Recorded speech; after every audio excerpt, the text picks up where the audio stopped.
Olá, paz Senhor, boa noite. Espero que vocês estejam bem nessa noite de sexta-feira, dia 28 de novembro de 2025. Foi uma semana intensa, com uma série de batalhas a serem vencidas, barreiras a serem transpostas e, graças a Deus, consegui chegar até aqui para a gente fazer juntos mais um devocional sobre a palavra de Deus. E estou debruçada sobre a palavra de Filipenses 3 desde ontem, só que a palavra de Deus ela se renova a cada manhã, então ontem eu estava navegando com o Espírito Santo por um prisma e hoje já foi por outro, porque é impressionante, assim, quanto mais a gente busca, como Deus se revela e é tão bom, é tão bom. E uma outra questão, a hora que a gente pendura a nossa carne na cruz e fala: "Vamos lá", eh, parece que a gente ressuscita. Quando a gente se propõe a fazer algo para Deus em prol do nome de Jesus, olha, é como se a gente saísse lá da sepultura igual Lázaro, depois de 4 dias já cheira mal e o Senhor nos ressuscita, porque por Ele, para Ele são todas as coisas, né. Então é Ele que nos sustenta, é Ele que nos capacita, é Ele que nos restaura, é Ele que nos levanta. E hoje eu queria refletir um pouco com você sobre a pessoa de Paulo, continuar, porque a história da vida de Paulo é algo que ensina a gente bastante. E queria estudar um pouco, o título do estudo de hoje é O Fim da Lei. Você fala, nossa, o fim da lei? É, com certeza vai falar sobre Jesus Cristo. E aí queria começar lá em Filipenses capítulo 3, que diz assim: Resta, irmão, Filipenses 3, do 1 ao 6. Resta, irmãos meus, que vos regozijeis no Senhor. Não me aborreço de escrever-vos as mesmas coisas, e é segurança para vós. Guardai-vos dos cães, guardai-vos dos maus obreiros, guardai-vos da circuncisão. Porque a circuncisão somos nós, que servimos a Deus no Espírito, e nos gloriamos em Jesus Cristo, e não confiamos na carne, ainda que também podia confiar na carne. Se algum outro cuida que pode confiar na carne, ainda mais eu, circuncidado ao 8º dia, da linhagem de Israel, da tribo de Benjamim, hebreu de hebreus, segundo a lei, fui fariseu, segundo o zelo, perseguidor da igreja, segundo a justiça que há na lei, irrepreensível. Então, assim, a hora que a gente começa a ler essa palavra, né, parece tão pesado, guardai-vos dos cães, guardai-vos dos maus obreiros. Mas aqui o que Paulo estava falando era muito sobre a religiosidade, sobre os fariseus, e a gente sabe que os judeus fariseus, eles perseguiam muito a Paulo, porque Paulo falava já eh, acerca da circuncisão, né, que a circuncisão é no espírito através de Jesus. E ele fala que se fosse para confiar na carne ou na lei, eu era fariseu. Então, assim, hebreu de hebreus, da tribo de Benjamim, eh, e assim, ele estudava com Gamaliel, era um estudioso da lei, um judeu fervoroso defensor da lei. Então, assim, ele diz assim: "Se tinha alguém que mais poderia defender isso era eu, e eu tô falando para você, vim falar de Cristo". E o que ele diz também no verso 6: "Segundo o zelo perseguidor da igreja". Então, assim, quando a gente vê o apedrejamento do mártir de Estevão, Paulo participou daquilo, então Paulo era cruel no primeiro ano, depois da ressurreição de Cristo, ele perseguiu a igreja primitiva de modo voraz, assim, de prender diversos cristãos, de arrastar os cristãos, então assim, Paulo perseguiu muito a igreja de Cristo. Então ele diz assim, segundo o zelo perseguidor da igreja, porque ele acreditava puramente na lei. E Jesus, ele veio, a palavra diz que ele veio cumprir a lei, mas ele veio confrontar o peso, o jugo que a lei colocava sobre as pessoas. Tanto é que ele fala assim: tomai de mim o meu jugo, porque meu fardo é leve, o meu jugo é suave. Então, assim, Jesus tem perdão, Jesus não tem julgamento, Jesus não tem parte com o sofrimento de ninguém, Jesus tem transformação de vida e misericórdia.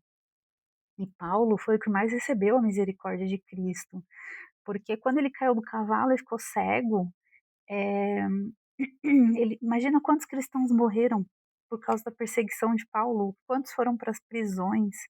E aí ele ter do reconhecer que Cristo era a verdade da vida, imagina o arrependimento que teve no coração dele e a compreensão do nível da misericórdia de Deus. Então é sobre isso que ele está falando aqui, né? E ele destaca muito isso, o perseguidor da igreja e segundo a justiça que há na lei, irrepreensível. O quanto isso é paradoxal. Ele fala assim: eu cumpri a lei, mas quantas pessoas eu persegui, né? Então, eh, ele destaca para isso. E isso fala sobre religiosidade, porque, assim, a presença de Deus, a voz de Deus, ela é suave, ela é perdoadora, ela é leve. O Espírito Santo nos convence do pecado, da justiça e do juízo para a transformação, mas sem nos colocar culpa, sem nos colocar peso de julgamento, enfim, ele tira os nossos fardos, ele nos acolhe. E aí, quando a gente vai lá para Romanos 10, no verso 4, diz assim: porque o fim da lei é Cristo para a justiça de todo aquele que crê. Por que o fim da lei é Cristo? Porque Cristo foi o sacrifício perfeito, e a lei falava que tudo era pecado, tudo tinha uma tradição para seguir, e se você ferisse aquilo, você tinha que sacrificar um animal para não ser imundo, para ser perdoado do seu pecado. E Jesus Cristo veio para acabar com isso. Ele morreu na cruz e falou: Meu, tá pago. Eu fico até pensando, vapo, tá pago, né? Tem uma moça que é atleta na internet, eu acho o máximo quando ela faz isso. Eu, já era a lei. É a graça, é a misericórdia, é o amor, é o perdão, isso é Cristo. Então, a justiça de todo aquele que crê, se você crê em Jesus, se você confessa Jesus como teu Senhor e Salvador, você está disposto a buscar uma vida diferente, é isso que vale. E é isso que traz perdão e traz alívio. A vida de hoje está tão pesada, né? Então, às vezes quando a gente tem um encontro verdadeiro com Cristo, às vezes é até difícil viver sobre essa terra. Você fala assim, meu Deus do céu, você não quer mais frequentar os mesmos ambientes, você não quer mais as mesmas coisas. Então é muito difícil. Por isso que a gente é peregrino aqui nessa terra, né? Porque a nossa morada celestial é o nosso destino eterno. E aí, eu queria ir lá para voltar para Filipenses 3, no verso 7, né? Continuando quando Paulo falava lá que ele era perseguidor da igreja, irrepreensível perante a lei, e ele diz no verso 7: mas o que para mim era ganho, reputei-o perda por Cristo.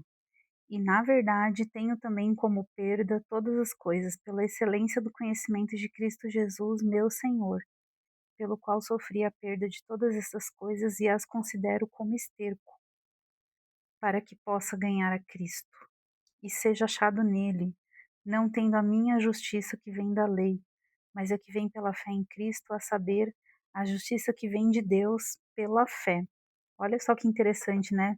O apóstolo Paulo ele fala muito, né, de morte, de viver para Cristo, de perda, para que possa ganhar Cristo. Então ele atribui tudo aquilo que não é Cristo, a perda, a morte, e aí ele fala, ó, não tendo a minha justiça que vem da lei, mas a que vem pela fé em Cristo.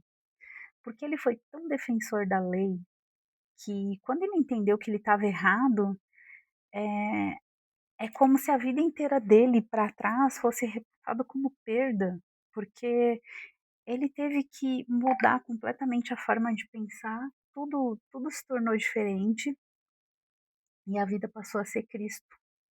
Então é como se ele tivesse anulado tudo que ficou para trás, não só a forma como ele pensava, como também receber o perdão de Deus, da parte de Deus para prosseguir. E o quanto ele foi perseguido, dá a sensação até que é um peso de semeadura e colheita quase, porque do mesmo jeito que ele perseguiu os cristãos, os fariseus, os saduceus, os judeus perseguiram ele de uma forma feroz. Então, é como se Paulo quisesse pagar um preço, sabe, por Cristo, mas o preço já está pago. Mas não podia ter pessoa mais perfeita para defender a causa de Cristo do que ele. Por quê? A igreja primitiva, ela foi plantada sobre a terra pelos discípulos que andaram com Jesus. E Paulo foi levantado por Jesus, acho que depois de um ano de Jesus ter morrido e ressuscitado, Jesus apareceu para ele e falou: Paulo, por que me persegues?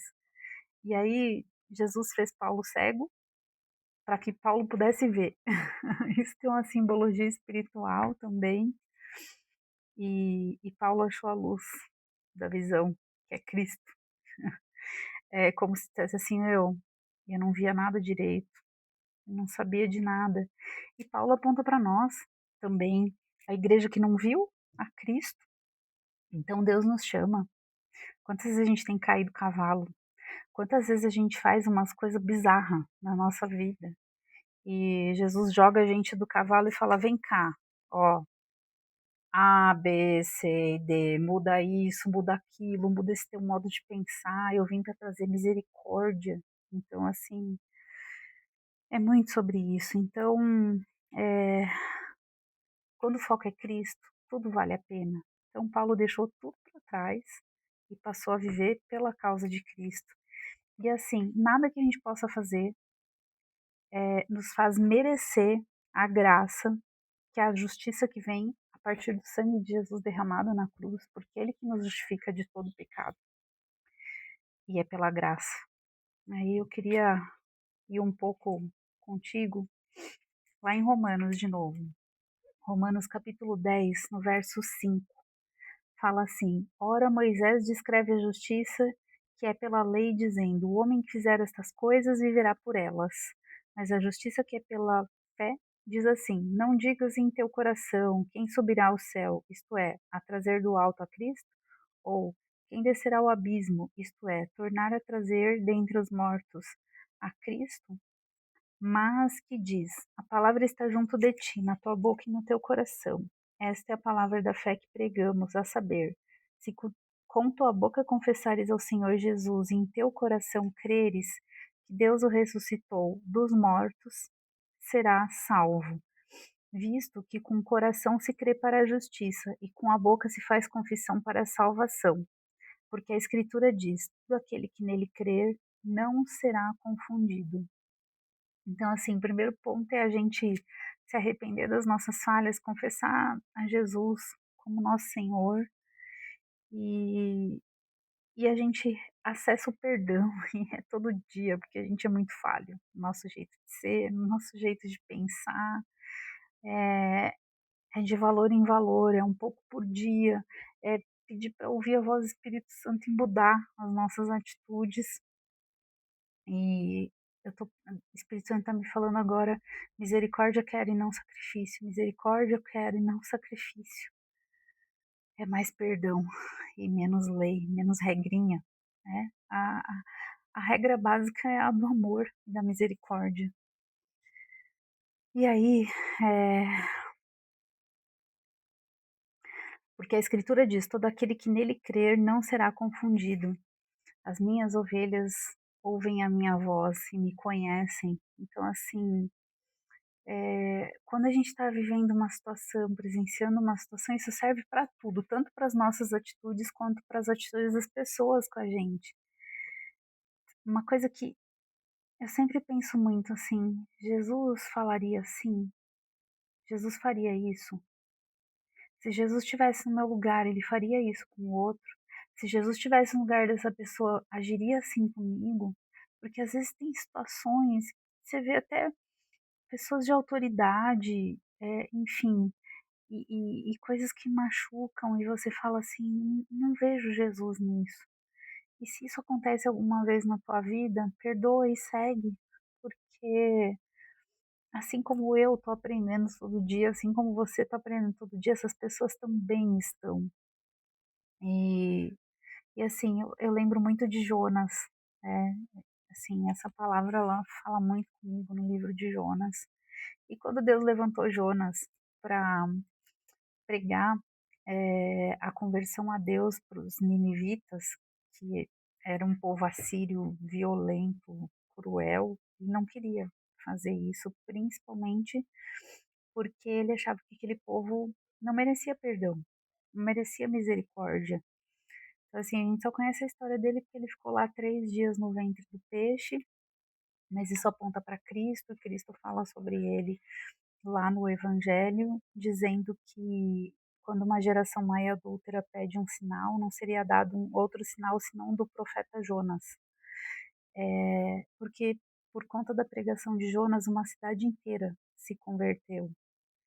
Mas eu acho que o grande ensinamento aqui é que Jonas era um profeta e Deus ensinou para ele o quão grande é a misericórdia de Deus, até para o povo mais violento e cruel. E Paulo viveu isso, porque Paulo perseguiu o cristão até a morte. Então, é o que o inimigo da nossa alma faz todo santo dia com a gente. E a nossa luta não é contra a carne e contra o sangue. Então, Deus não tem prazer em que ninguém se perca. Deus é pura misericórdia e não há culpa em Deus. Deus é misericórdia, Deus é perdão. Diante da mudança de vida, fica tudo para trás. Deus coloca no mar do esquecimento, zera tudo.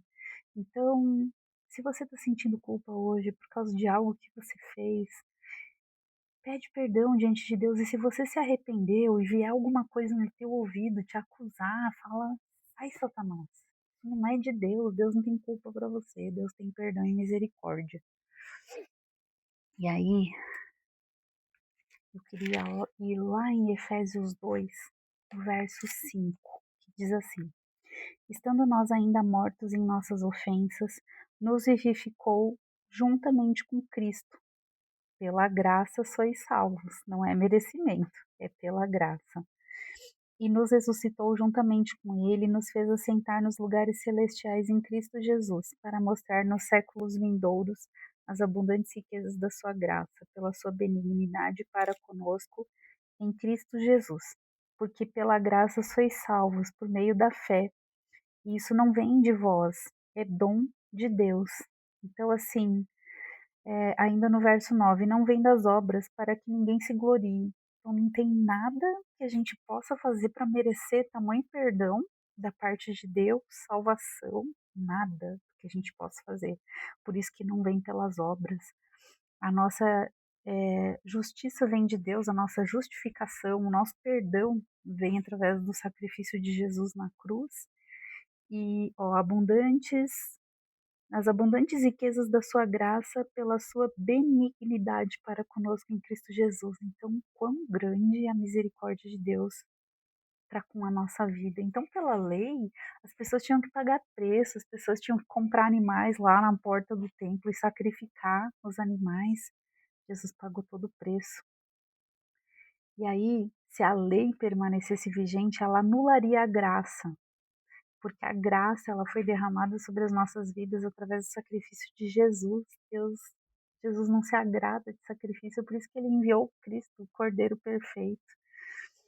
Se a gente tivesse que fazer algo, era como se a gente merecesse, né? Ah, fiz, logo mereço. E com Deus não é assim, porque, nossa, se não fosse pela graça, a gente seria consumido todo santo dia, porque a gente erra muito, a gente falha muito. E aí eu queria ir lá para Filipenses 3, no verso 13 e 14, que diz assim: irmãos, quanto a mim, não julgo que o haja alcançado, mas uma coisa faço, e é que, esquecendo-me das coisas que atrás ficam, avançando para as que estão diante de mim, prossigo para o alvo, pelo prêmio da soberana vocação de Deus em Cristo Jesus.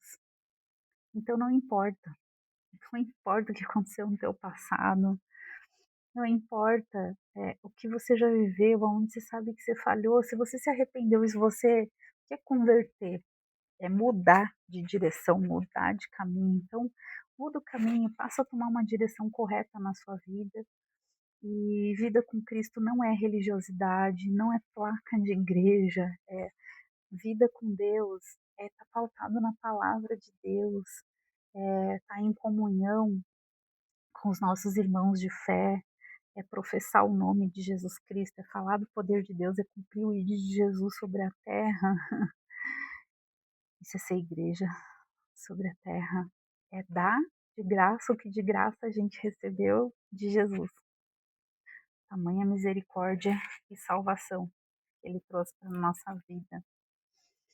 E aí eu queria voltar lá para Romanos 10, no verso 12 e 13, que diz assim: Porquanto não há diferença entre judeu e grego, porque um mesmo é o Senhor de todos, rico para com todos os que o invocam. Porque todo aquele que invocar o nome do Senhor será salvo. Então é para todo mundo. É para quem nos ofendeu, é para quem hoje você olha e está completamente com a vida completamente bagunçada, que não conhece a Cristo.